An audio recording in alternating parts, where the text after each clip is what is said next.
പ്രാവശ്യം ടൗണിൽ പോയിട്ട് മറ്റേ 100 രൂപ റെയിൻകോട്ടൊക്കെ ഇട്ടിട്ട് മഴയൊന്നും ഇല്ല എന്നാലും ഞാനത് ഇട്ട് എനിക്കറിയില്ല എന്തിനാന്ന് മഴ കഴിഞ്ഞ് ഞാൻ അറിഞ്ഞില്ല. ഞാനിത് ഇവിടെ ടൈറ്റ് ചെയ്തിട്ട് അങ്ങനെ പോകുമ്പോ മമ്പർച്ചിരിയിലല്ലോ അപ്പോഴാണ് ഞാൻ രൂപത്തിനെ പറ്റി ചിന്തിക്കും. ഡെലിവറി കഴിഞ്ഞ് ICU ഇങ്ങനെ കിടക്കുമ്പോഴാണ് ഇവിടെ അങ്ങനെ പേര് കൊടുക്കണല്ലോ.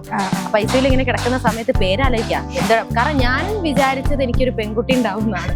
2 വരി പോരെ, അതിൽ കൂടുതൽ അങ്ങ് ഈ പാട്.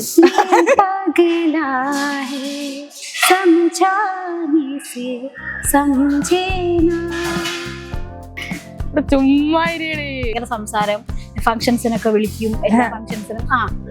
അത് അങ്ങനെയൊക്കെ ഉണ്ടായിട്ടുണ്ട് കേട്ടോ. ഇനി ചോദിക്കുന്ന ചോദ്യം അതിന് സത്യസന്ധമായിട്ടുള്ള മറുപടിയാണ്. എത്ര നേരം ഞങ്ങൾ കള്ളാണോ? അങ്ങനെയല്ല, ഞങ്ങൾ ജനിക്കുന്നതിന് മുന്നേ ഞങ്ങളുടെ അച്ഛനും അമ്മയ്ക്കും പ്രതീക്ഷയുണ്ടായിരുന്നു. ഇപ്പൊ ഇത് സംസാരിച്ചോണ്ടിരിക്കുമ്പോ ഈ കാണുന്ന ആളുകൾക്ക് ഞങ്ങളെ കുറിച്ച് കുറെ പ്രതീക്ഷകളുണ്ട്.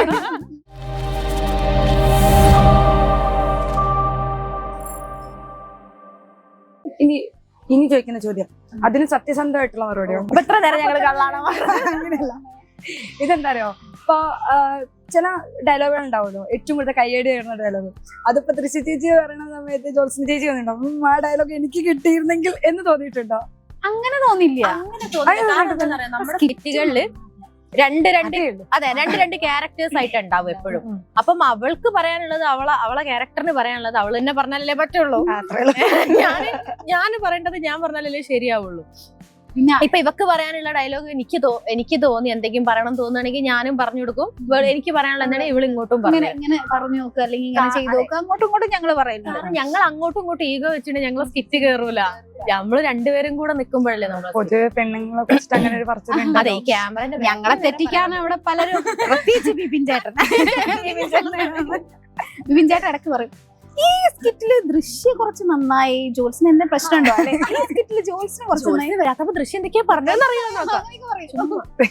യേശുല്ല ചുമ്മാ പറയുന്ന പാവങ്ങളാട്ടോ ചേട്ടാ. കട്ട് ചെയ്തിടാം. അയ്യോ, ഇത് ബിപിൻ ചേട്ടനെ ടാഗ് ചെയ്യാതെ ദൃശ്യോടും ജോത്സ്യനും വിജയേട്ടൻ പറഞ്ഞത് എന്ത്, ഇത് കേട്ടാൽ നിങ്ങൾ ഞെട്ടുന്ന്. അങ്ങനെ കൊടുക്കാല്ലേ? നിങ്ങൾ ഐഡിയ തരുന്ന ഞാൻ ഫോട്ടോ മാത്രം കട്ട് ചെയ്ത് കൊടുത്താൽ മതിയല്ലോ. ബുദ്ധിമതി നോക്കട്ടെ, എവിടെയോ ഇവിടേക്കോ എത്തി. അതിന്റെ അടുത്തുള്ള പകുതി ചോദ്യം ഇങ്ങനെ സംസാരിച്ചിങ്ങനെ പോകുന്നോണ്ടേ നമുക്ക്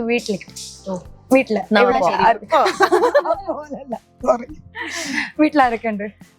എന്റെ വീട്ടില് ഓരോരുത്തരും ഞാൻ പറഞ്ഞ മതിയോ? ഞാൻ പറയണോ? എന്താ ഞാൻ രണ്ടും ഈ പറയോ?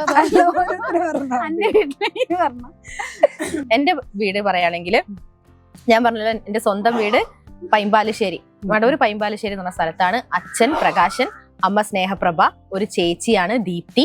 ചേച്ചിയുടെ കല്യാണം കഴിഞ്ഞു. ഏട്ടൻ വിനിത്ത്, ഒരു മോനുണ്ട് ശിവ. എന്റെ സ്വന്തം വീട്ടില്. നീ കല്യാണം കഴിച്ച് രാമനാട്ടുകര കൈതക്കൊണ്ട. ഹസ്ബൻഡിന്റെ പേര് അഖിൽദാസ്. ഇവിടെ ഇസാഫ് ബാങ്കിൽ വർക്ക് ചെയ്യുന്നു. പിന്നെ ഹസ്ബൻഡ് അച്ഛൻ മോഹൻദാസ്, അമ്മ അനിത, പിന്നെ പെങ്ങളുണ്ട് ഐശ്വര്യ, ഒരു മോനുണ്ട് സൂര്യകിരൺ. പിന്നെ എനിക്ക് എന്റെ ചെറുതുണ്ട് ഏകാൻഷ്. കേശു എന്ന് വിളിച്ചാൽ മതി. നല്ല പേര്. കൊറേ തപ്പിയോ? ഏത് പേര്? അത് വേറെ കോമഡിയാ. ഡെലിവറി കഴിഞ്ഞ് ICU ഇങ്ങനെ കിടക്കുമ്പോഴാണ് ഇവിടെ അങ്ങനെ പേര് കൊടുക്കണല്ലോ. അപ്പൊ ICU ഇങ്ങനെ കിടക്കുന്ന സമയത്ത് പേരാലോചിക്കാം എന്താ. കാരണം ഞാൻ വിചാരിച്ചത് എനിക്കൊരു പെൺകുട്ടി ഉണ്ടാവും എന്നാണ്. അപ്പൊ ഹസ്ബൻഡ് ഞാൻ പറയുന്നത് കൊണ്ട് ഓപ്പോസിറ്റ് പറയാൻ വേണ്ടി ആൺകുട്ടി അത് പറയരുത്. അപ്പൊ ഞാൻ പെൺകുട്ടിക്കുള്ള പേരായി മനസ്സിൽ കരുതി വെച്ചത് മൊത്തം. എന്റെ മൈൻഡിൽ ആൺകുട്ടീന്റെ പേരില്ല. അപ്പം ഹസ്ബൻഡ് ഇങ്ങനെ പറഞ്ഞോണ്ടിരിക്കുക പേരാലേക്ക്. അങ്ങനെ ഞാൻ ഓപ്പണായിട്ട് പറയുകയാണെങ്കിൽ ഞാൻ ഇൻസ്റ്റഗ്രാമിൽ ഒരു പേജ് ഉണ്ടായിരുന്നു കുട്ടിക്ക് പേരിടുന്ന. അതിനകത്ത് നോക്കി 2-3 പേര്, എന്താ ഹർഷോ, അങ്ങനെ 2-3 പേരുണ്ടായിരുന്നു. എന്നോട് വെച്ചിട്ട് എനിക്ക് എങ്ങനെ അറിയാനാ? ഓരോ കഥ പറഞ്ഞിട്ട് എന്താ, അപ്പൊ ഞാൻ വെറുതെ നോക്കി. അങ്ങനെ ഞാനും ഹസ്ബൻഡും കൂടെ നിന്നിട്ട് ലാസ്റ്റ് ഈ പേര് ഏകാൻഷ് എന്ന് പറഞ്ഞാൽ ഹോൾ, കംപ്ലീറ്റ്, വൺ എന്നൊക്കെ ഉള്ളൊരു അർത്ഥം അങ്ങനെ എടുത്തു. നല്ലത്. ഇത് കേട്ടിട്ടില്ല. ഏകാൻഷ് എനിക്ക് ഇഷ്ടപ്പെട്ട പേര്. എനിക്ക് എന്റെ ഒരു ഹസ്ബൻഡ് ഉണ്ട്. നേരത്തെ കുടിച്ച് കണ്ടായിരുന്നല്ലേ? പിന്നെ ഒരു ഹസ്ബൻഡ് അറിവിലൊന്നും കൂടെ പറഞ്ഞല്ലോ. ഹസ്ബൻഡ് ഉണ്ട്, പിന്നെ മോളും. മോള് 3rd സ്റ്റാൻഡേർഡ് പഠിക്കുക ഇഷാനി. ഹസ്ബൻഡ് പ്രശോഭ്. ഇവിടെ കോട്ടൂളിയാണ് വീട്. പിന്നെ ഹസ്ബൻഡിന്റെ വീട്ടിൽ ഇപ്പൊ ഉള്ളത് അച്ഛനും അമ്മയും. പിന്നെ ഹസ്ബൻഡിന് 2 ചേട്ടന്മാരുണ്ട്. ഒരാള് പ്രവീൺ, ഒരാള് പ്രജിത്ത്. പിന്നെ അവർക്ക് വൈഫ്, മക്കള്. ഇവര് 3 പേരും പാട്ട് പാടും. അപ്പൊ സ്റ്റേജുമായിട്ട് പോകുന്നതില് അവിടെ ആ പ്രശ്നമില്ല. പാട്ട് ഞാനത് പറയണം, അതിന് വേണ്ടിട്ടാ. ഇവള് പാടുട്ടോ. ഞാൻ എല്ലായിടത്തും ഇവിടെ പറയണോ? ഇത് 2 ഞാൻ നോട്ട് ചെയ്ത് വെച്ചിട്ടുണ്ട്. എല്ലാം ഞാൻ ഇവിടെ ഞാൻ കാണിച്ചിട്ടില്ല. മിമിക്രി പാട്ടെന്ന് ലാസ്റ്റ് ചെയ്യിപ്പിക്കാൻ വേണ്ടിട്ട്. പിന്നെ എന്റെ വീട്ടിലെ കാര്യം പറയട്ടെ. എന്റെ വീട്ടില് പപ്പ, അമ്മ, അനിയൻ കല്യാണം കഴിച്ചിട്ടില്ല. കല്യാണം കഴിക്കണം എന്നൊക്കെ പറയുന്നുണ്ട്. കുറച്ച് ഇനി കല്യാണം കഴിപ്പിക്കാം. അനിയൻ കല്യാണം കഴിച്ചില്ലേ? അയ്യോ,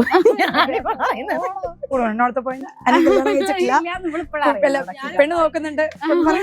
ചോദിച്ചു നോക്കൂ. എന്റെ അനിയനോ? സോറി ട്ടോ, എന്റെ അനിയൻ. ഓനെനിക്കറിയാലോ. ഞാൻ അച്ചേട്ടന്റെ അനിയനാ ഞാൻ മനസ്സിൽ വിചാരിക്കുന്നത്. എന്റെ വേള അനിയൻ എനിക്കറിയാം. ഓന്റെ കല്യാണം എടുത്തുണ്ടാവും. അതെ അതെ. പാട്ട് വിഷയം മാറിയിട്ടില്ല. പാട്ട് ഞാൻ എവിടെ പോകുമ്പോഴും ഞാനാ പറയാ ഇവള് പാടും, ഇവള് പാടും. കാരണം ഇവള് എനിക്ക് അതിന് വേറെ പൈസ തരുന്നുണ്ട്. അത് മാത്രം കഴിഞ്ഞിട്ടിപ്പോ ഞാനത് തരണം. അല്ല, എനിക്കത് മാത്രമല്ല തോന്നണേ. ഇവിടെ പാട്ട് പറഞ്ഞാലല്ലേ ഇവിടെ കഴിഞ്ഞിട്ട് പറയുള്ളൂ. അത് പറയരുതേ എന്നാ ഞാൻ. മിമിക്രി വേണം കേട്ടോ. ജോത്സ്യൻ ചേച്ചി പാട്ട് പാടിയ ക്യാമറ ഓണായി പോയി. അയ്യോ, ഞാൻ പാട്ട് പാടിയെന്ന് പറഞ്ഞാല് ഞാൻ പാട്ടൊന്നും ഞാൻ എനിക്ക് അങ്ങനെ ഒരു ചിന്തയെ പോയില്ല. അല്ലെ ഞാൻ ചിലപ്പോ ഞാൻ പാട്ടൊക്കെ ചിലത് പാടും. ഹസ്ബൻഡ് പാടും. നല്ല രസമായിരിക്കും അല്ലേ? ഇവരിങ്ങനെ രാത്രി മൈക്കൊക്കെ വെച്ച് ഇവര് പാടും. തൊട്ടടുത്ത വീട്ടുകാര് കുറെ പേരൊക്കെ സ്ഥലം മാറിപ്പോയി. ഒറ്റപ്പെട്ട തുരുത്തിലാവും താമസിച്ചല്ല, അവിടെ കൊണ്ടാക്കിയതാണ് പാടിയിട്ട്. കാരണം പ്രാക്ടീസ് അത് വെറുതെ അല്ല പാടും. മൈക്കൊക്കെ വെച്ചാ പാടും. ഹസ്ബൻഡ് ഇവിടെ ഒരു SR ഏജൻസീസിൽ വർക്ക് ചെയ്യാണ്. സൺഡേ ഒക്കെ ഞങ്ങളെ വീട് രാവിലെ മുതൽ വൈകുന്നേരം വരെ പാട്ടാണ്. സത്യം പറഞ്ഞാൽ എനിക്കൊക്കെ തലവേദന എടുക്കും ചില സമയം. സൗണ്ടിൽ ഇങ്ങനെ പാട്ട്. ഇവള് പാടുന്നോ പാടിക്കോട്ടെ. ഇവള് വീഡിയോ ഒക്കെ എടുത്ത് എനിക്ക് അയച്ചു തരും. അവിടെ പറഞ്ഞ അയച്ചു കൊടുക്കും. പാടിയില്ല. പാടാപ്പ ഏത് പാട്ടാ പാടേണ്ടത്? ഞാൻ അങ്ങനെ പ്രിപ്പയർ ചെയ്തില്ല. 2 വരി പോരെ? അതിൽ കൂടുതൽ കൈ പാടും. दिल दीवाना बिन सजना के माने ना, दिल दीवाना बिन सजना के माने ना, ये पगला है समझाने से समझे ना, ये पगला है समझाने से समझे ना. ഞാൻ പാടി അറിഞ്ഞു തോന്നുന്നു. പാത്രം കുറെ അത് എറിഞ്ഞതാ. പുള്ളിക്കൊന്നും ചെയ്യാൻ പറ്റാണ്ട്. മിമിക്രി.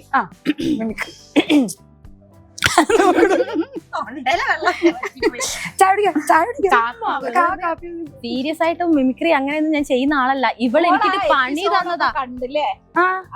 അത് കണ്ടിട്ട് ചോദിക്കാൻ കണ്ടിട്ട് ചോദിക്കാൻ തോന്നിയല്ലോ എനിക്ക്. അതുകൊണ്ടാണ് ഇവിടെ എനിക്ക് പണി തന്നതാ.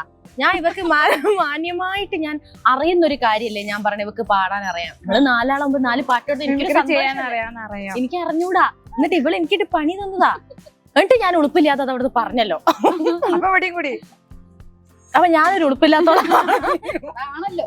അത് അമ്മയല്ലേ അവിടുന്ന് പണി തന്നത്. തവളേനെ സ്കിറ്റില് അമ്മയും ഫ്രണ്ട്സും കൂടെ വന്ന് ഗസ്റ്റ് ആയിട്ട് അവിടെ ഒരു ഇതില്ല.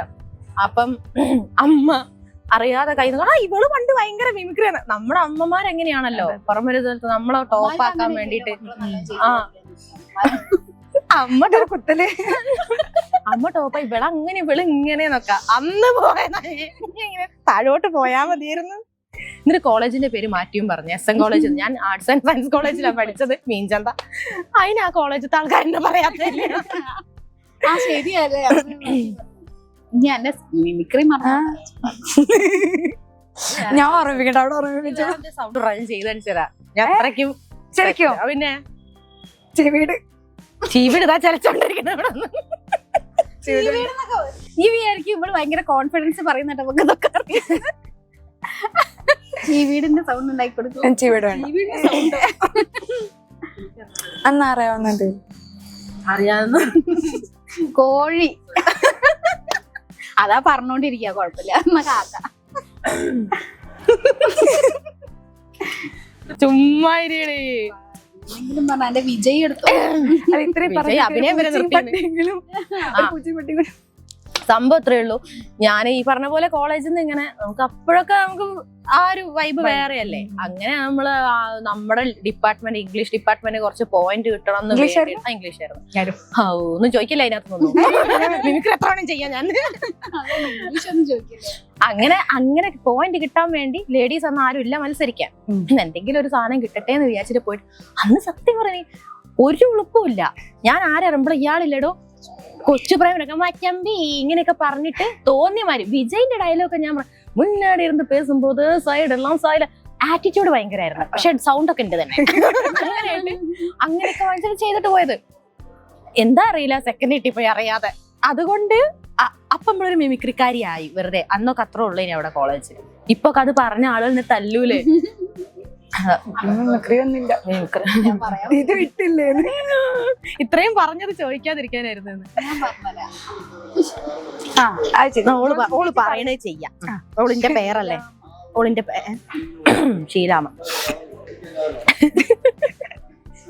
ഞാൻ ആയിട്ട് കണ്ടെത്തിയ ഷീലാമ കേട്ടോ. അയ്യോ, എന്റെ മാത്തൂട്ടി ചായനുണ്ടായിരുന്നെങ്കിൽ എനിക്കിതൊന്നും അറിയണ്ടായിരുന്നു. കേട്ടോ വക്കീലേ, കേട്ടോ. ഞാൻ ഈ അയ്യോ നടന്നപ്പോ ഞാൻ തുടങ്ങാൻ മറ്റേ ഏതോ സിനിമയുടെ ഡയലോഗ് അത്രയ്ക്ക് അറിയുള്ളൂ, അങ്ങനെയൊക്കെ അറിയുള്ളൂ. Thank you. എഡിറ്റ് ചെയ്ത് വരുന്ന സമയത്ത് ഇതൊക്കെ അങ്ങോട്ട് കട്ട് ചെയ്ത് കളഞ്ഞു. ഇതൊന്നും ഇടരുത്. നോക്കിക്കോ തുടക്കം. രണ്ടുപേരും വീട്ടിലും അങ്ങനെയൊക്കെ തന്നെയാ. ഹസ്ബൻഡ്സ് ഒക്കെ എന്താ പറയുക? കുറച്ചൊക്കെ പറയുന്നൊന്നും ഇവിടെ പറയാൻ പറ്റില്ല. ഹസ്ബൻഡ് എന്ത് പറയുന്ന വെച്ചാ പിന്നെന്താ അങ്ങനെ നമ്മുടെ വീട്ടിലും അതേപോലെ തന്നെ. ഞാനിപ്പോ പുറത്തു പോയാൽ അങ്ങനെ തന്നെ അങ്ങനെ തന്നെയാ. പക്ഷെ ഞാൻ ചിലപ്പോ കൊറേ അങ്ങനെ ഇവള് കൊറേ സംസാരിക്കണം, കുറച്ചും കൂടെ ഒന്ന് റിസർവ്ഡ് ആയിട്ട് ഫോർമൽ ഒക്കെ ആയിട്ട് നേരത്തെ പറഞ്ഞ പോലെ കോഴിക്കോടൻ ഭാഷയൊക്കെ മാറ്റി പക്ഷെ എനിക്ക് അങ്ങനെ വന്നു പോകുന്നതാ. രണ്ടുപേരും കൂടെ പോയിട്ടേ ചിലപ്പോ നമ്മുടെ അടുത്ത് ആരെയും സംസാരിക്കുമ്പോ ഇവള് അതെ ഞങ്ങൾ ഉണ്ടായിരുന്നു അതെ ഇങ്ങനെയൊക്കെ പറയുമ്പോ ഞാൻ പറയുന്നത്. പക്ഷെ എനിക്ക് അങ്ങനെ കൊറേ നേരം സംസാരിക്കാൻ എനിക്ക് അറിഞ്ഞൂടാ. ഇവിടെ എന്തൊക്കെയോ പറയാം. അപ്പൊ ഞാൻ ഇവരോടൊക്കെ അവിടെ ഇത്രയും സംസാരിക്കുന്നത്. അപ്പൊ ചിലർ ചോദിക്കും ഞാൻ ചാട, എനിക്ക് അറിഞ്ഞൂടാ അങ്ങനെ കൊറേ സംസാരിക്കാൻ. ഈ വർക്ക് ചെയ്യുന്ന സമയത്ത് ഇവള് ആളുകളായിട്ട് സംസാരിക്കുന്ന രീതി അങ്ങനെയായിരിക്കാം. ഞാൻ ക്ലാസ് എടുത്തോണ്ടിരുന്ന സമയത്തും ഞാൻ പിള്ളേരെടുത്ത്, നമ്മളെ നാട്ടിലെ പിള്ളേരാണല്ലോ, ഞാൻ അവരെടുത്ത് ഇങ്ങനെ ഞാൻ സംസാരിച്ചത്. പിന്നെ വർക്ക് ചെയ്തിട്ട് 4-5 വർഷമായി. പിന്നെ നോർമലി ഞാൻ ഇങ്ങനെ തന്നെ, ഇതിലും കുറച്ചുകൂടെ സ്പീഡ് അതിന് പണ്ട്, ഇപ്പൊ കുറച്ച് കുറഞ്ഞതാ. പിന്നെ എനിക്ക് എന്റെ ഒഫീഷ്യൽ സംസാരപ്പത്തിരി കുറഞ്ഞതാ. അല്ലെങ്കിൽ ഞാൻ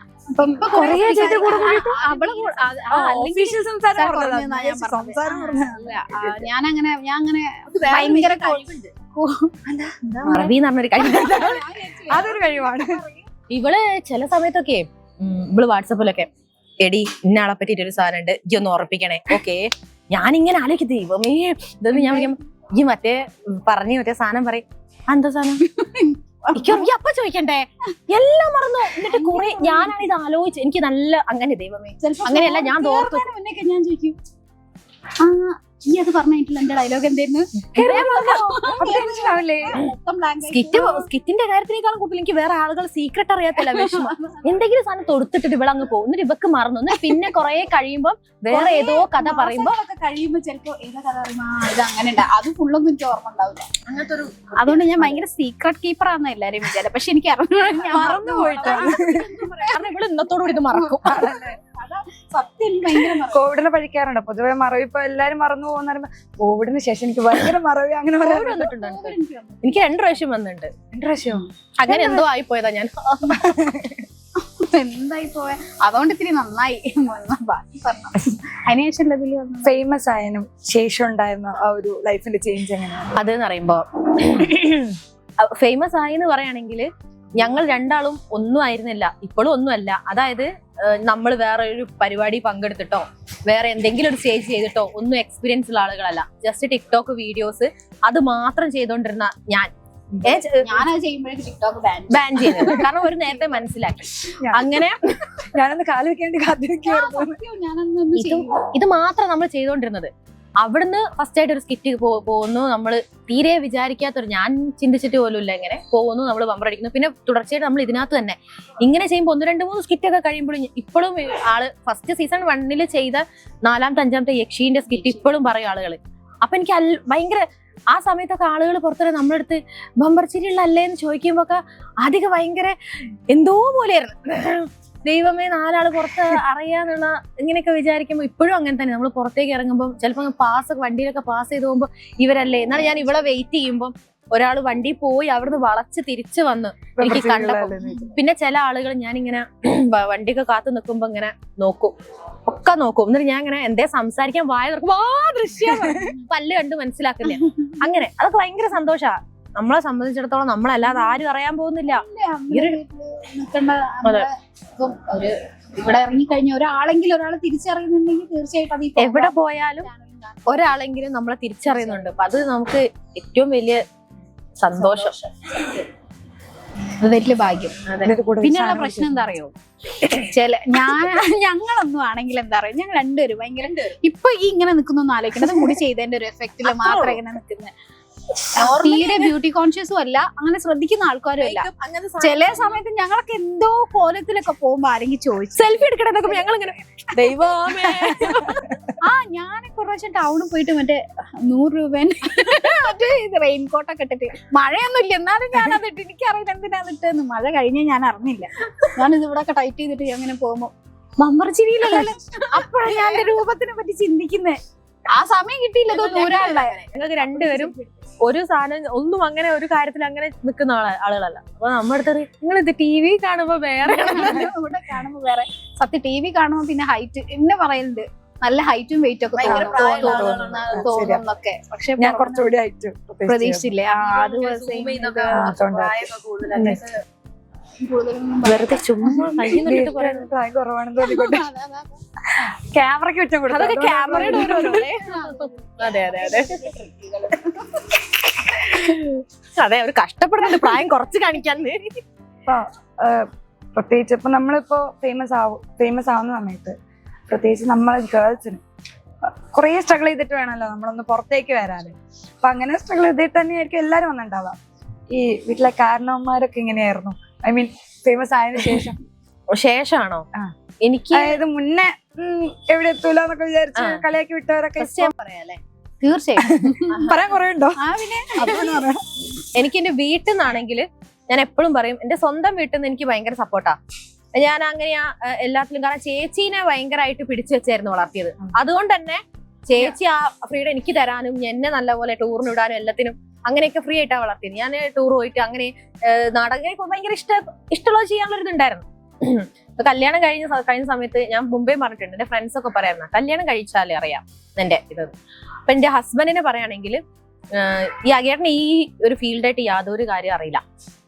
പുള്ളിക്ക് ഇതായിട്ട് ഒരു ബന്ധവുമില്ല. ഹസ്ബൻഡിന്റെ ഫാമിലിയിലും ആരുമില്ല പാട്ട് പാടാനോ ഡാൻസോ അല്ലെങ്കിൽ ഇതേപോലെ അഭിനയിക്കുന്ന ഒരു സാധനം അറിയില്ല. എന്റെ വീട്ടിൽ എന്റെ അച്ഛൻ ജൂനിയർ ആർട്ടിസ്റ്റ് ആയിട്ട് കുറെ സിനിമയിൽ ചെയ്തിട്ട്, അച്ഛന് ഭയങ്കര ആഗ്രഹം സിനിമയിൽ അഭിനയിക്കാനും. പ്രകാശ് എന്നാണ് പേര്, പ്രകാശ് മടവൂർ. ഭയങ്കര ആഗ്രഹം. പക്ഷെ അച്ഛന് എവിടെ എത്താൻ പറ്റിയില്ല. എനിക്ക് തോന്നുന്നു അച്ഛൻ അന്ന് അത്രയും ആഗ്രഹിച്ചതായിരിക്കാം ചിലപ്പം എനിക്ക്. കാരണം ഞാൻ ഇത് ഇത്ര ആഗ്രഹിച്ച കാര്യമല്ല എനിക്ക് കിട്ടിയത്. എനിക്ക് കിട്ടിയപ്പോൾ ഞാൻ ആഗ്രഹിക്കുന്നു, അങ്ങനെയാ. അപ്പൊ അച്ഛന്റെ ആ ഒരു ഇതുകൊണ്ടായിരിക്കാം ഞാൻ എത്തിയിട്ടുള്ളത്. അപ്പം അവിടെ പോയപ്പോ അവർക്ക് ആർക്കും തരും. പക്ഷേ എനിക്ക് തരുന്ന സപ്പോർട്ട് വെച്ചാൽ ഇവർക്ക് ഇതുമായിട്ടൊന്നും ഒരു ബന്ധമില്ല. പക്ഷെ എന്നിരുന്നാൽ പോലും നമ്മൾ ഇതിനെല്ലാം വിടുന്നുണ്ട്. ഞാൻ പറഞ്ഞല്ലോ, എന്റെ ഹസ്ബൻഡിന്റെ അമ്മയാണ് എന്റെ കൂടെ വരുന്നത്. നമ്മൾ ഒരാഴ്ചയോളം അവിടെ ഷെഡ്യൂളിൽ പോകുന്നുണ്ട്. ഞാൻ ഗ്രൂമിങ്ങിന് പോകുമ്പോൾ മോനെ നോക്കുന്നത് അമ്മയാണ്. ഞാൻ പറഞ്ഞ പോലെ ചെറിയ കാര്യമല്ല, കുറച്ച് ദിവസം ഇങ്ങനെ നോക്കാം. അവനാണെങ്കിൽ നിലത്ത് വെച്ചാ പറക്കുന്ന ടൈപ്പാണ്. അപ്പൊ അവരെല്ലാവർക്കും കിട്ടുന്ന ഒരു ഭാഗ്യമല്ല. അതെ അതെ. അപ്പൊ അതേപോലെ പിന്നെ ഈ പറഞ്ഞ പോലെ പണ്ട് എന്ന് പറഞ്ഞ ആളുകൾ എന്ന് പറയാൻ ഇഷ്ടം പോലെ പേരുണ്ടായിരുന്നു. നാട്ടിൽ ഇഷ്ടം പോലെ ആളുകൾ ഉണ്ടായിരുന്നു, ഇഷ്ടം പോലെ. കാരണം നമ്മളിനി എവിടെ പോയാലും നമ്മളെ നാട്ടുകാരായിരിക്കും നമ്മളെ സപ്പോർട്ട് ചെയ്യാൻ മടിക്കുക. എൻ്റെ ഒരു ഇതിനകത്ത് പുറമുള്ള ആളുകളാണെങ്കിൽ നാട്ടിൽ ഒരുപാട് പേര്. ഞാൻ ഈ ടിക്ടോക്കിൽ റീല് ചെയ്യായിരുന്നു. അങ്ങനെയാണ് ഞാൻ ഇതിനകത്തേക്ക് വന്നത്. റീല് ചെയ്യുന്ന സമയത്ത്, വീഡിയോസ് ചെയ്യുന്ന സമയത്ത് നാട്ടിലെന്തോ പറഞ്ഞെന്നും കണ്ട് ഭയങ്കര ഇതായിരുന്നു ഇവർക്ക്. അയ്യോ അങ്ങനെ പറഞ്ഞു ഇങ്ങനെ പറഞ്ഞ്. ആർക്കും അങ്ങനെ ഒരു കാര്യം. ഇതിനകത്ത് വന്നതിന് ശേഷം നമുക്ക് നാട്ടിൽ നിന്ന് ആദരവ് തരുന്നു, നമ്മളെങ്ങനെ വിളിക്കുന്നു. അപ്പൊ ഞാൻ നിന്നിട്ടുണ്ട് അങ്ങനെ നാട്ടില് അങ്ങാടിയില് ആദരവ് വാങ്ങാൻ വേണ്ടിയിട്ട് ഇങ്ങനെ നിന്നിട്ടുണ്ട്. ഭയങ്കര സന്തോഷത്തോടു കൂടി അഭിമാനത്തോടു കൂടി നിന്നിട്ടുണ്ട്. അന്ന് പറഞ്ഞ ആളുകൾ നമുക്ക് ആദരവ് തരുന്നു. നമ്മൾ അങ്ങോട്ടൊന്നും ചെയ്തിട്ടില്ല, പക്ഷെ എന്തോ എനിക്കറിയില്ല. അപ്പൊ ഒരുപാട് സന്തോഷം തോന്നിയിട്ടുണ്ട്. പിന്നെ ഫാമിലി മിണ്ടാത്ത ആളുകളൊക്കെ ഇങ്ങോട്ട് വന്ന്, നമ്മൾ ഫേമസ് ആകുമ്പോൾ ഓടി വന്ന് നമ്മൾ ഇങ്ങോട്ട് വന്ന് മിണ്ടിയിട്ടുണ്ട്. പിന്നെ എന്താ പറയാ, അപ്പോഴൊരു വിചാരിച്ചിട്ടുണ്ടാവും. കാരണം ചിലപ്പം എന്റെ അച്ഛനൊന്നും ആവാൻ പറ്റിയിട്ടില്ലല്ലോ. അച്ഛൻ കുറെ സിനിമ എന്ന് പറഞ്ഞതാ, അച്ഛനൊന്നും ആവാ ഇങ്ങനെയൊക്കെ വിചാരിച്ചാണ്. പക്ഷെ അവിടെ എനിക്ക് ഒരുപാട് ആളുകൾ ഇപ്പം നമ്മളെ കാണുമ്പോഴേക്കും ഭയങ്കര സന്തോഷം. മോളെ അവിടെ പോയി ഫ്ലോറിൽ ഹായ് പറയണേ എന്നൊക്കെ പറയുമ്പോൾ ഭയങ്കര സന്തോഷം. ഒരിക്കലും അഹങ്കാരമല്ല, ഇങ്ങനെ സാധനങ്ങളൊന്നുമല്ല. എനിക്ക് ഇപ്പോഴും ഓർമ്മയുണ്ട്, ഞാൻ എന്റെ 2ാമത്തെ സ്കിറ്റിന്റെ സമയത്ത് ഈ ഒരു സംഭവം ഫ്ലോറിൽ പറഞ്ഞു. നാട്ടില് ഇങ്ങനെ ഇതുണ്ടായിരുന്നു. അപ്പൊ ഇവരൊക്കെ പിന്നെ കാണുമ്പം ഹായ് മോളെ എന്ന് പറഞ്ഞ് ഇങ്ങോട്ട് വരുമ്പോ ഞാൻ അങ്ങനെ ആഹാ എന്നുള്ളതിന്റെ മനസ്സിലുണ്ടായിരുന്നു. അത് കഴിഞ്ഞപ്പോ കുറെ പേര്, നീ ഭയങ്കര അഹങ്കാരല്ലേ പറഞ്ഞത്, നിനക്ക് ഇത്ര ഒരു സ്ഥലത്ത് തിരിഞ്ഞ് അങ്ങനെ പറയാൻ. അഹങ്കാരല്ല ഇത്, നമ്മുടെ ഉള്ളിൽ നമ്മൾ അനുഭവിച്ചിട്ടുള്ള ഒരു വിഷമമാണ്. ആ വിഷമം എന്ന് പറയുന്നത് നമ്മൾ പറയുന്നത് എങ്ങനെ അഹങ്കാരമാണ്. നമ്മൾ അവിടെ നമുക്ക് ദൈവം വേറൊരു വഴി കാണിച്ചു തന്നു. നമ്മൾ അന്നൊരു ഭാഗത്ത് കഷ്ടപ്പെട്ട് വിഷമിച്ചിട്ടുണ്ടെങ്കിൽ അതിന് ഒരു സന്തോഷം തന്നപ്പോ നമ്മള് അതും പറയണ്ടേ. തീർച്ചയായിട്ടും. നമ്മളെന്ന് പറഞ്ഞാൽ ഞാൻ അമ്പള് സോറി അല്ലടാ ഇമ്പളെന്ന് പറയുന്നത് ഇമ്പളെന്നാ പറയാ. അപ്പൊ ഇവള് എന്താ പറയാ, അത് നമ്മൾ പറയണ്ടേ, എല്ലാം പറയണല്ലോ. ആ ഒരു സന്തോഷം എനിക്ക് ഭയങ്കര സന്തോഷാ. ഒരിക്കലും അഹങ്കാരല്ല. ചിലരാണ് അഹങ്കാരല്ല, അത് പെട്ടെന്ന് എത്തിയതല്ലോ, സ്ട്രഗിൾ ചെയ്തിട്ട് എല്ലായിടത്തും കഷ്ടപ്പാടുകൾ ഉണ്ടായിരുന്നു. നമ്മൾ ഇപ്പോഴും കഷ്ടപ്പാടാ. കാരണം ഞാൻ പറഞ്ഞില്ലേ, ഒരു 5 മിനിറ്റ് സ്കിറ്റ് എന്ന് വിചാരിക്കുന്നു, 5 മിനിറ്റ് സ്കിറ്റ് ഉള്ളൂ വിചാരിക്കുന്നു. നമ്മളത് ചെയ്യാൻ, അതുണ്ടാക്കാൻ, അത് ഫ്ലോറിൽ എത്തിക്കാൻ, അത് എത്തിക്കഴിഞ്ഞ അതിന്റെ എന്താ പറയാ, അത്രയും നമ്മള് ബുദ്ധിമുട്ടുന്നുണ്ട്. അതൊന്നും ആർക്കും അറിയില്ല. അത്രയും കഷ്ടപ്പെടാം ഇപ്പോഴും. ഇതേപോലെ തന്നെ ഞാനും എത്തിപ്പെടുന്ന വിചാരിച്ചൊന്നും ഒരു സ്ഥലമല്ല. പക്ഷെ ഞാൻ സത്യം പറയട്ടെ, ഞാനൊരു 3ാം ക്ലാസ് 4ാം ക്ലാസ് പഠിക്കുന്ന സമയത്ത് എനിക്ക് ഭയങ്കര, അങ്ങനെയല്ല, ആ സമയം മുതൽ എന്റെ ഭയങ്കര ആഗ്രഹം. ഞാൻ ആരടുത്തും പറഞ്ഞില്ല സിനിമാ നടിയാവണമെന്ന്. എന്റെ അടുത്ത് പറഞ്ഞില്ലല്ലോ, ഞാൻ ആദ്യമായിട്ട് അത് പറയുന്നത്. എനിക്ക് ഭയങ്കര ആഗ്രഹമായിരുന്നു. ആരടുത്തും ഞാൻ പറഞ്ഞിട്ടില്ല. കാരണം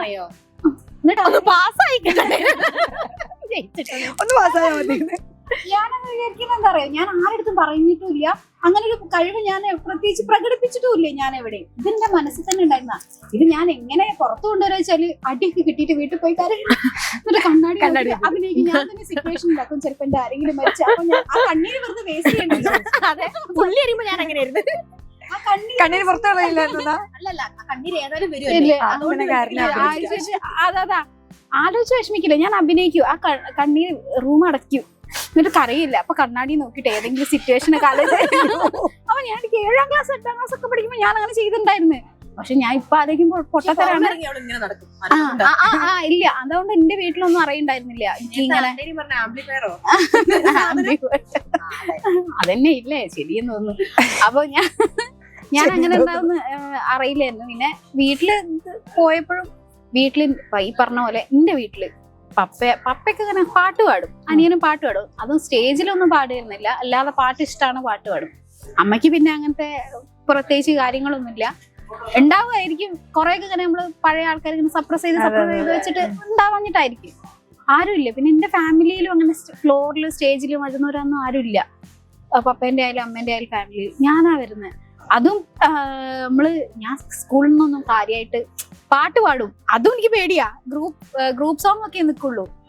ലളിതഗാനത്തിനൊക്കെ അത് പേര് കൊടുത്താൽ പിന്നെ ചിലപ്പോ ഞാൻ പോകൂല, എനിക്ക് പേടിച്ചിട്ട്. അത്രയും പേടിയില്ലാത്ത പേര് കൊടുക്കും. ഈ പേടിയില്ലാത്തോളാണ് ഈ ഉളുപ്പില്ലാതെ പറയണത്. ആലോചിക്കാം സത്യം. ഇപ്പൊ അങ്ങനെ തകർത്തോണ്ടിരിക്കുന്നു.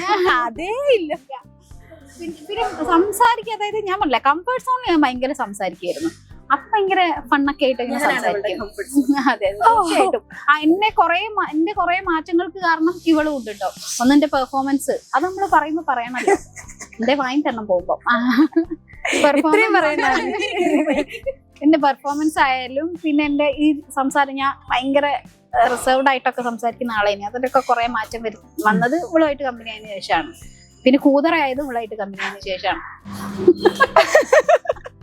അതും പറയണം. അതല്ലല്ലോ ഇവിടെ പറയാപ്പോ വന്നത്. എന്താ സ്ട്രഗിൾ അല്ലേ? സ്ട്രഗിള് ഇപ്പൊ വീട്ടിൽ നിന്ന് തന്നെ എനിക്ക് കേട്ടിട്ടുണ്ട് സത്യം. ഞാൻ സീസൺ ഫസ്റ്റ് വന്ന സമയത്ത് പച്ച പിടിച്ചില്ല, 5000 അടിച്ചോണ്ടിരുന്ന വീട്ടിലെ മുന്നിൽ വന്നിട്ട് ഒരു പെണ്ണുങ്ങളെ ചോദിക്കും അമ്മനോട്, എല്ലാവർക്കും ബമ്പർ അടിക്കണ്ടല്ലോ, നിങ്ങളെ മോക്ക് മാത്രം 5000 അടിച്ചോണ്ടിരിക്കുന്നതെന്ന്. കേക്കാണോ? ഞാൻ കേക്കല്ല, എന്റെ അമ്മേന്റെ അടുത്ത് നേരിട്ട് ചോദിക്കുക. അങ്ങനെ മീനെന്തോ വാങ്ങാൻ വന്ന സമയത്ത് അങ്ങനെ ഉണ്ട്. ഒരു 15 കുറച്ചും കൂടെ നന്നാക്കാട്ടോ, നമുക്കറിയാം നന്നാക്കാന്നൊക്കെ ഉള്ളത്. പക്ഷെ ചില സമയത്ത് ഓരോ സമയത്തിന്റെ അങ്ങനെയൊക്കെ ചോദിച്ചിട്ടുണ്ട്. ഇത് കേൾക്കുമ്പോ എന്റെ അമ്മക്ക് സ്വാഭാവികമായിട്ട് മക്കളെ പറ്റി ഇങ്ങനെ പറയുമ്പം അമ്മ അങ്ങനെ പറയാ, വെറുതെ എന്തിനാ പോവാൻ നിൽക്കുന്നത്. ഞാൻ കുറ്റായിട്ട് പറയല്ല കേട്ടോ, പക്ഷെ എനിക്കത് ഭയങ്കര സങ്കടമായിരുന്നു. ഇങ്ങനെ പോവാൻ നിൽക്കുന്നത് ആളുകൾ പറയും. അപ്പൊ ഈ ആളുകൾ പറയുന്നതുകൊണ്ടാണ് അമ്മയ്ക്കത് പറയേണ്ടി വരുന്നത്. അങ്ങനെ കുറെ കേട്ടിട്ടുണ്ട്. ഇപ്പോഴും എന്നെ കറക്റ്റായിട്ട് വിമർശിക്കുന്ന ആൾക്കാര് അമ്മ, അനിയൻ, പപ്പ. ഹസ്ബൻഡ് പിന്നെ ഈ കുറച്ച് മിമിക്രിയും പാട്ടും കാര്യങ്ങളും സ്റ്റേജൊക്കെ ഉള്ളതുകൊണ്ട് ഹസ്ബൻഡ് ഭയങ്കര സപ്പോർട്ടാണ്. ഇനിയിപ്പോ ഒരു പ്രോഗ്രാമിന് പോവാണെങ്കിലും പുള്ളിയായിരിക്കും സൗണ്ടിന്റെ കാര്യം, അതങ്ങനെയാണോ നോക്ക്, മൈക്ക് ഇങ്ങനെയാണോ നോക്കുക. അപ്പൊ ഞങ്ങൾ ഒരുമിച്ച് പോവാണെങ്കിലും അങ്ങനെ മൂപ്പരെ ശ്രദ്ധിക്കുക, അത് ഇതാക്കൂ, അത് ചെയ്യ്, ഇവളോട് പറയാം അതങ്ങനെ ചെയ്യട്ടോ, ഇതിങ്ങനെ ചെയ്യട്ടോ ഒക്കെ പറയും. ഹസ്ബൻഡിന്റെ വീട്ടിലായാലും അവർക്ക് പിന്നെ ഇവരൊക്കെ ആദ്യം പാട്ട് പാടാൻ പോകുന്നതുകൊണ്ട് ആ സ്റ്റേജൊക്കെ അറിയുന്നതുകൊണ്ട് അമ്മയ്ക്കും അച്ഛനും ഒന്നും അങ്ങനത്തെ പ്രശ്നമില്ല. അവർക്കൊക്കെ സപ്പോർട്ട് തന്നെയാണ്. എന്റെ വീട്ടിൽ നിന്നും സപ്പോർട്ട് തന്നെയാണ്. പക്ഷെ ഞാൻ പറഞ്ഞില്ലേ, ഇവർക്ക് സ്റ്റേജ് ഫ്ലോർ അങ്ങനത്തെ പരിചയം ഇല്ലാത്തതുകൊണ്ട് ആരെങ്കിലും എന്തെങ്കിലും പറയുമ്പോഴേക്കും ഇവര് ഡൗൺ ആവും. അപ്പൊ എന്നോട് പറയും അതങ്ങനെ ഉണ്ട്, എന്തിനാ അതങ്ങനെ ചെയ്യണ്ടായിരുന്നു, അതിങ്ങനെ ചെയ്യണ്ടായിരുന്നു, കുറച്ചും കൂടെ നന്നാക്കി ചെയ്തൂടെ. പക്ഷെ നമുക്ക് നമ്മളത് അതിന്റെ ഉള്ളിൽ സ്ട്രഗിൾ ചെയ്യുന്ന പെട്ടെന്ന് ആർക്കും മനസ്സിലാവില്ല. ഭയങ്കര സ്ട്രഗിൾ തന്നെയാണ്. അന്നിപ്പോ 5000 അല്ല അടിച്ചുള്ളൂ എന്ന് ചോദിച്ചാ ചേച്ചി ബമ്പർ അടിച്ചതിന് വന്നിട്ടുണ്ട്. എന്നിട്ട് അടിപൊളിയായിരുന്നു കേട്ടോ പരിപാടി. അവരും ചിലപ്പോ ഞാൻ പറയാം മോശം മനസ്സിൽ വിചാരിച്ചിട്ട് പറയുന്നതായിരിക്കില്ല. എന്തായി ഒരു ചിലപ്പോ അവരെ സംശയമായിരിക്കും. അത് അങ്ങനെ സാധനം ഒന്ന് താഴുമ്പോ അത് നമ്മളെല്ലാരും. പിന്നെ ഈ മനുഷ്യരല്ലേ, അതായത് അന്നൊക്കെ പിണങ്ങിയിരുന്ന ആളുകൾ, അല്ലെങ്കിൽ പിണങ്ങിയിരുന്നല്ല വെറുതെ സംസാരിക്കാതിരുന്ന ആളുകളൊക്കെ വന്നിട്ട് ഭയങ്കര സംസാരം, ഫംഗ്ഷൻസിനൊക്കെ വിളിക്കും. ഫംഗ്ഷൻസിനും അത് അങ്ങനെയൊക്കെ ഉണ്ടായിട്ടുണ്ട് കേട്ടോ, കൊറേ ഉണ്ടായിട്ടുണ്ട് അങ്ങനത്തെ. ഇവരെ നിങ്ങൾ പെട്ടെന്ന് പറഞ്ഞായിരുന്നല്ലോ വീട്ടിൽ പറ്റില്ല എന്ന്. ഞങ്ങള് കൊറേ സ്ഥലത്ത് ഇങ്ങനെ ഇതേപോലെ തപ്പിണ്ടായിരുന്നു, അവിടെ വെക്കാം ഇവിടെ വെക്കാം, പക്ഷെ എവിടെയും സെറ്റ് ആവുന്നുണ്ടായിരുന്നില്ല. ലാസ്റ്റ് കാപ്പിക്കൂട്ടാണ് നമുക്ക് ഇങ്ങനെ സെറ്റപ്പ് ഇവിടെ ഒരുക്കി തന്നത്. കാപ്പി കാപ്പി നല്ല കാപ്പിയായിരുന്നു, നല്ല കാപ്പിയായിരുന്നു. നല്ല പേരും. ഞങ്ങൾ അതിനെപ്പറ്റി സംസാരിച്ചോണ്ട് ഞങ്ങള് വരുന്നത് ഇങ്ങനെ കാപ്പിക്കൂട്ടം എന്ന് പറഞ്ഞ പേര് ഇങ്ങനെ കണ്ടപ്പോ നല്ലയാ. ഞങ്ങൾ ഇവിടെ ചായ കുടിക്കാം, കാപ്പി നന്നായിട്ടുണ്ട്. അപ്പൊ അവരൊരുക്കി തന്നോണ്ടാണ് പെട്ടെന്ന് ഇങ്ങനെ ഒന്ന് സെറ്റപ്പ് ആക്കാൻ പറ്റും. നമുക്ക് 2025 അവസാനിച്ചു, 2026 കിടക്കുമ്പോൾ ഈ ന്യൂ ഇയർ റെസൊല്യൂഷൻസ് അങ്ങനെ എന്തെങ്കിലും കൊടുത്തിട്ടുണ്ട്? ഇതായത് ഈ 2024-25 പറ്റിയിട്ട് കുറെ പ്രതീക്ഷ ഉണ്ടായിന്. അതേപോലെ തന്നെ 2023-24 പറ്റിയിട്ടും വലിയ പ്രതീക്ഷ ഉണ്ടായിന്. പക്ഷെ അതുപോലെ ഒന്നും അല്ല മുന്നേ ഞങ്ങൾ ജനിക്കുന്നതിന് മുന്നേ ഞങ്ങളുടെ അച്ഛനും അമ്മയും പ്രതീക്ഷ ഉണ്ടായിരുന്നു. ഇപ്പൊ ഇത് സംസാരിച്ചോണ്ടിരിക്കുമ്പോ ഈ കാണുന്ന ആളുകൾക്ക് ഞങ്ങളെ കുറിച്ച് കുറെ പ്രതീക്ഷകളുണ്ട്. അപ്പൊ എല്ലാവരുടെ പ്രതീക്ഷകളും അതെ നല്ലതായിട്ട് നടക്കട്ടെ. അതെ അതെ. അപ്പൊ ഞാൻ പറയുന്നത് എന്താണെന്നറിയോ, നമ്മൾ കൂടുതൽ പ്രതീക്ഷ വെക്കരുത്.